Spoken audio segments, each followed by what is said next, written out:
Oke, dia akan menjalankan dan muncul pop-up kayak gini. Jadi informasi rahasianya itu ada di atas ya, di sini tulisannya.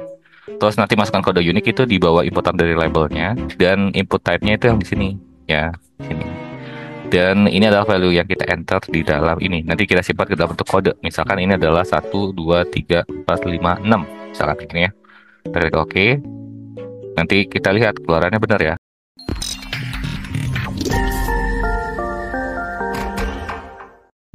Oke, di sesi kali ini kita akan masuk kembali terkait pembelajaran di Robotic Process Automation.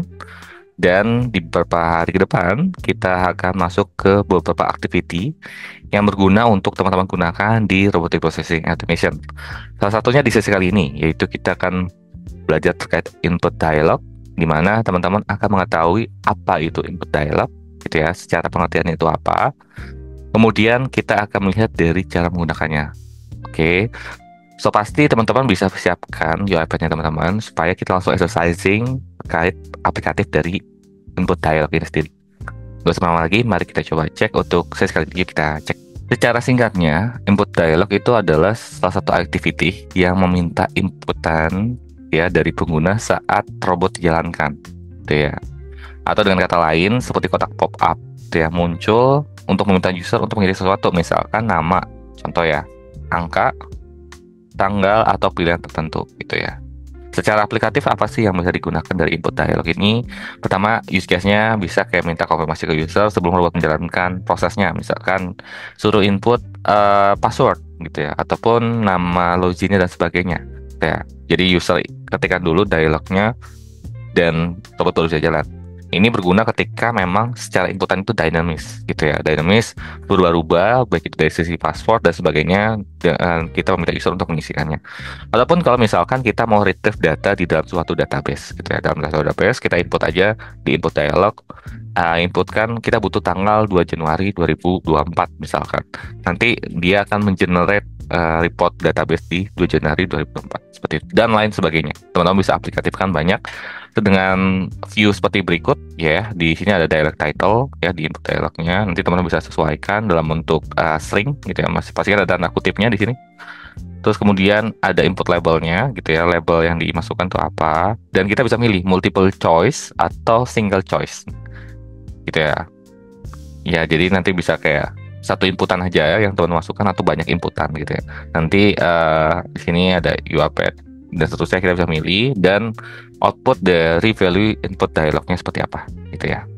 Oke, mari kita coba cek untuk sesi kali ini di dalam UiPath. Mari kita cek yuk. Kalau misalnya teman-teman ikuti dari awal, kita buat satu file namanya project utamaku yang mana ada beberapa modul gitu ya. Mulai dari apa namanya mainnya, terus ada convert data table to text format, extract data, extract PDF, reconciliation process, API challenge, dan text to column. Dan sekarang kita akan coba buat folder baru gitu ya. Yang ini namanya activity. Jadi activity-activity yang kita pelajari gitu ya di UiPath itu ada apa aja. Kita keluarkan ini di luar saja. Ya, di luar. Terus kemudian kita input di dalamnya ada salah satu sequence, yaitu kita belajar terkait input dialog. Ya. Oke, di sini ada input dialog akan kayak gini. Nah, cara memulainya dari input dialog cukup mudah. Teman-teman tinggal cari aja di sini, klik plus, terus kita cari input dialog.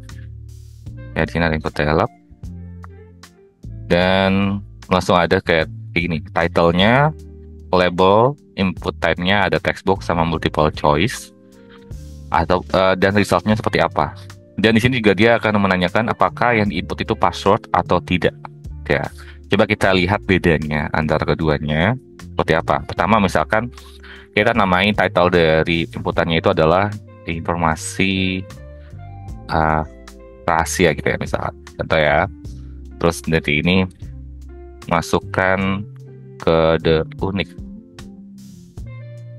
Ya, masukkan kode unik. Ya, di sini.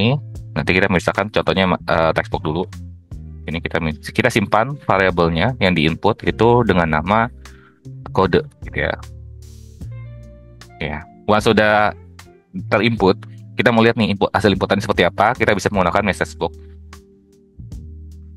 untuk melihat hasilan yang dimasukin. Gitu ya. Oke.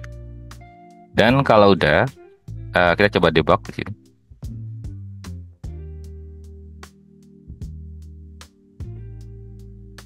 Oke, dia akan menjalankan dan muncul pop-up kayak gini. Jadi informasi rahasianya itu ada di atas ya, di sini tulisannya. Terus nanti masukkan kode unik itu di bawah inputan dari labelnya, dan input type-nya itu yang di sini ya, sini. Dan ini adalah value yang kita enter di dalam ini. Nanti kita simpan ke dalam bentuk kode. Misalkan ini adalah 1, 2, 3, 4, 5, 6. Misalkan ini ya.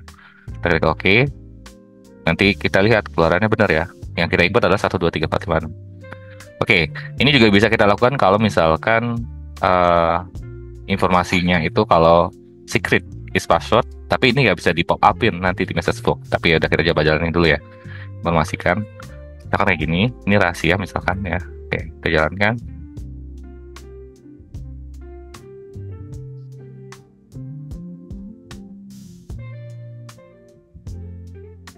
Nanti dia akan muncul lagi pop-up yang sama.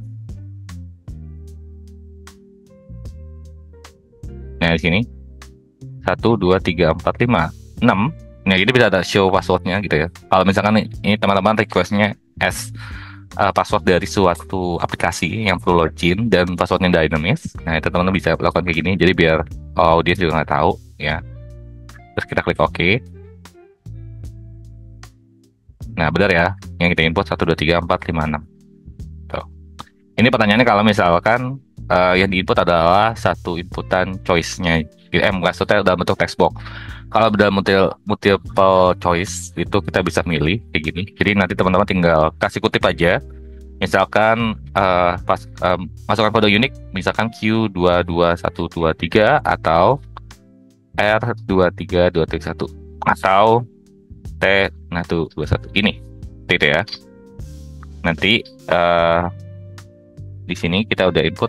Bentar, ini ada passwordnya nggak bisa diselect karena kalau password tuh nggak boleh multiple choice ya. Nah, kalau udah, kita coba jalankan.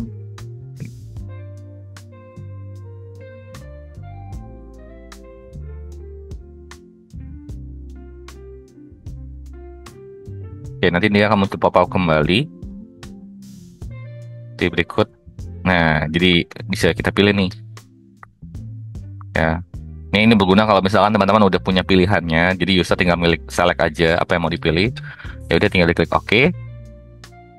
Nah, benar kan, sesuai apa yang diinput, seperti itu. Cukup mudah bukan teman-teman mengutilize input dialog di dalam UiPath. Next session mungkin aku akan coba bahas terkait bagaimana kita bikin form di dalam UiPath. So, bagi teman-teman yang penasaran, bisa saksikan di next episode. Sekian dari aku untuk sesi kali ini. Sampai ketemu di sesi selanjutnya. Sekian. Thank you buat teman-teman yang sudah nonton dari awal sampai akhir. Semoga materi terkait sesi kali ini, input dialog, bermanfaat buat teman-teman. Jika teman-teman ada pertanyaan terkait sesi kali ini, boleh drop komen di bawah gitu ya. Dan di setiap hari Jumat kita akan selalu update terkait artificial intelligence. Namun di beberapa sesi belakang kita udah belajar terkait robotic process automation, dan beberapa minggu ke depan pastikan teman-teman juga mempersiapkan baik segi instalasi, itu udah kita bahas di beberapa sesi sebelumnya. Kemudian dari use case yang cukup menarik juga di RPA itu ada apa aja, itu juga sudah kita bahas. Pastikan teman-teman udah mempelajari semuanya ya, gitu ya. Oke, itu dulu untuk sekali ini. Sampai ketemu di sesi selanjutnya. See ya.